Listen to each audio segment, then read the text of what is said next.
Hi friends, இப்போ நம்ம தமிழும் சரஸ்வதியும் சீரியலோட ரிவ்யூவை தான் பார்க்க போகிறோம். வாங்க வீடியோக்குள்ள போகலாம். இதில் ஃபர்ஸ்ட் செல்லையே அர்ஜுன் எப்படியாவது ராகினியை நம்ப வச்ச மாதிரியே தமிழோட குடும்பத்தையுமே மறுபடியுமே நம்ப வச்சு ஒரேடியா ஏமாத்தி பழையபடியே அவங்கள அடி மட்டத்துக்கு கொண்டு வரணும்னு சொல்லிட்டு பிளான் போட்டு நல்லவங்க மாதிரியே நடிச்சு தமிழை ஏமாத்துறதுக்காக தமிழும் கார்த்திக்கும் ஃபேக்டரிக்கு 2 வீலர்ல போயிட்டு இருக்கும்போது நடுவழியா அவங்கள வழிமறிச்சு தமிழ் கிட்ட ரொம்பவே நல்லவங்க மாதிரி பேச ஆரம்பிக்கிறாங்க. ஆனா அர்ஜுனோட சுயரூபம் ஏற்கனவே தமிழுக்கு தெரிஞ்சதுனால கரெக்டா அர்ஜுன் என்னென்ன திட்டம் போடுவாங்கன்னு சொல்லிட்டு கணிச்ச தமிழோ அர்ஜுனை செம்மைய வார்னிங் பண்ணது மட்டும் இல்லாம உங்ககிட்ட இருக்க எல்லா சுத்தியுமே மறுபடியும் நான் திருப்பி வாங்கிப்பான்னு சொல்லிட்டு செம்மைய சவால் விட்டுட்டு அங்கிருந்து கிளம்பி போறாங்க. அப்போ அர்ஜுனோட மாமாவும் நம்ம போற பிளான்ல கண்டிப்பா அந்த தமிழ் மறுபடியும் சிக்க மாட்டான்னு தோணுதுன்னு சொல்ல உடனே அர்ஜுனோ எனக்கோனும் இப்போ அப்படி தோணலன்னு சொல்லிட்டு இருக்காங்க. உடனே அர்ஜுனோட மாமாவும் இப்பதானே அந்த தமிழ் நம்ம பேசுறது எதுவுமே நம்பாம நம்ம பண்ண திட்டம் எல்லாத்தையுமே கரெக்டா சொல்லிட்டு போறான்னு சொல்ல உடனே அர்ஜுனோ நம்ம பேசிட்டு இருக்கும்போது பாத்தீங்களா பக்கத்துல அந்த கார்த்திக் யாரோ யாருக்கோ ஏதோ பேசிட்டு இருக்காங்கன்னு சொல்லிட்டு தனியா உட்கார்ந்து இருந்தா. அது மட்டும் இல்லாம நம்ம பேசுறதுல தலையிடவும் இல்ல. இதுல இருந்து எனக்கு நல்லா புரியுது, கண்டிப்பா தமிழுக்கும் அர்ஜுனுக்கும் நடுவுல ஏதோ ஒரு பெரிய பிரச்சனை நடந்திருக்கு. அதனால அவங்க 2 பேருக்கும் நடுவுல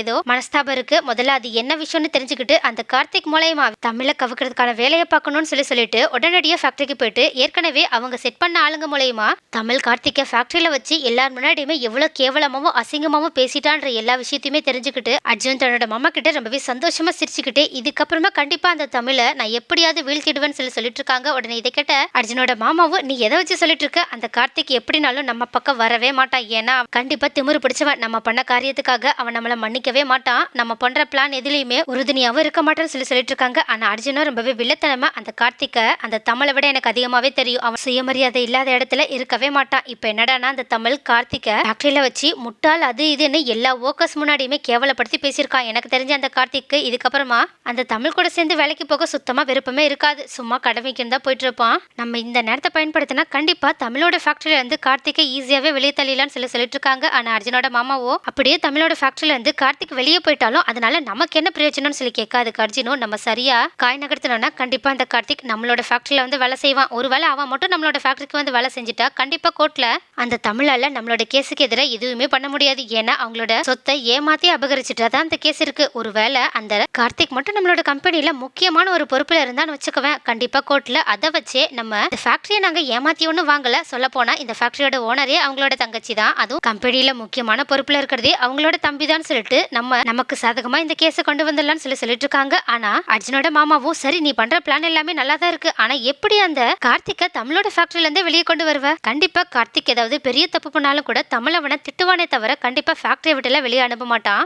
கார்த்திக்குமே ஒருவேளை அவனோட குடும்ப சூழ்நிலையால அவன் அங்கேயே இருக்க வேண்டிய வாய்ப்பு இருக்குன்னு சொல்லிட்டு இருக்காங்க. ஏன்னா அந்த கார்த்திகே இப்போ வீடு இல்லாம தமிழோட வீட்டுல தானே தங்கி இருக்கான், அதனாலயாவது அவன் அதே ஃபேக்டரியில இருக்க வாய்ப்பு இருக்குன்னு சொல்றாங்க. உடனே அர்ஜுனோ அதுதான் மாமா என் பிளானே, அந்த கார்த்திகோட மைண்ட் செட்டை பத்தி எனக்கு நல்லாவே தெரியும். அவன் ரொம்பவே ஈகோ பிடிச்சவன். அவனோட சுய மரியாதையை மட்டும் யாராவது கெடுத்தாங்கன்னா கண்டிப்பா அவன் எதை பத்தியும் யாரை பத்தியும் கவலைப்பட மாட்டான். அது மட்டும் இல்லாம அந்த கார்த்திக்கு ஏற்கனவே அவன் மனசுக்குள்ள நம்ம தமிழை டிபெண்ட் பண்ணியே இருக்கோன்ற ஒரு தாழ்வு மனப்பான்மை இருக்கும், கண்டிப்பா இருந்தே ஆகணும். ஏன்னா அந்த தமிழ் மிரட்டும் போது திட்டும் போதெல்லாம் தமிழ் இதுக்காக தான் நம்மள அடிமை மாதிரி வச்சிருக்கான்னு சொல்லிட்டு அவனாவே யோசிக்க ஆரம்பிச்சிருவான். அதுவே நமக்கு சாதகம் தான். அதுக்கும் மேல இப்போ அதான் நம்ம ஐடி ஃபைல் பண்ணும்போது அந்த ஆபீசர் சொன்னாங்களே தமிழோட ஃபேக்டரியில பெரிய பெரிய போஸ்டிங்லாம் இன்னும் காலியா இருக்குன்னு, அதை நிரப்புறதுக்காக கண்டிப்பா எனக்கு தெரிஞ்ச அந்த தமிழ் கார்த்திக் எவ்வளவு தப்பு பண்ணாலும் அவனுக்கு ஏதாவது பெரிய போஸ்டிங்க தான் கொடுப்பான்.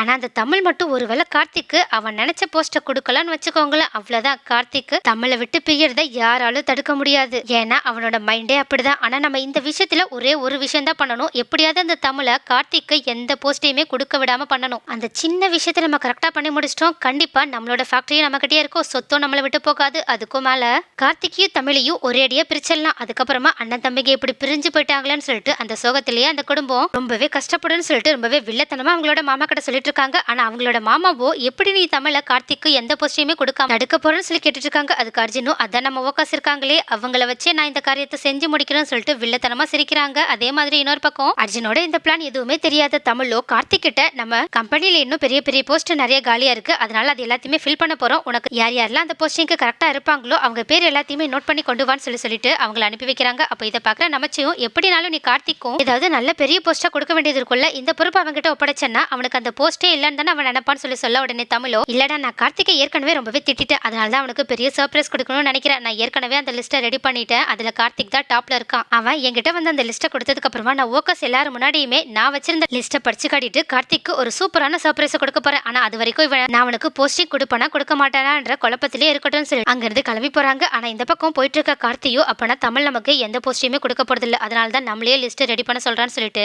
ஒரு பக்கம் ரொம்பவே சுகமா இருந்தாலும் இன்னொரு பக்கமோ தமிழ் மேல ரொம்பவே கோவத்தோட அங்கிருந்து கிளம்பி போறாங்க. நெக்ஸ்ட் என்ன நடக்கும்? தமிழோ அர்ஜுனோட திட்டம் எதுவுமே தெரியாததுனால கார்த்திக் கிட்ட விளையாட்டுத்தனமா விளையாண்டுட்டு இருக்காங்க. ஆனா இது புரியாத கார்த்திகோ தமிழ் மேல இன்னுமே கோவப்பட்டுட்டு தான் இருக்காங்க. ஆனா இந்த மாதிரி இவங்க ரெண்டு பேருக்கும் நடுவில் மிஸ் அண்டர்ஸ்டாண்டிங்கை பயன்படுத்தி அர்ஜுன் எப்படிதான் இவங்க ரெண்டு பேருமே ஒரேடியா பிரிக்க போறாங்க, அடுத்து என்னதான் நடக்க போகுதுன்றதை அடுத்த வீடியோல பார்க்கலாம்.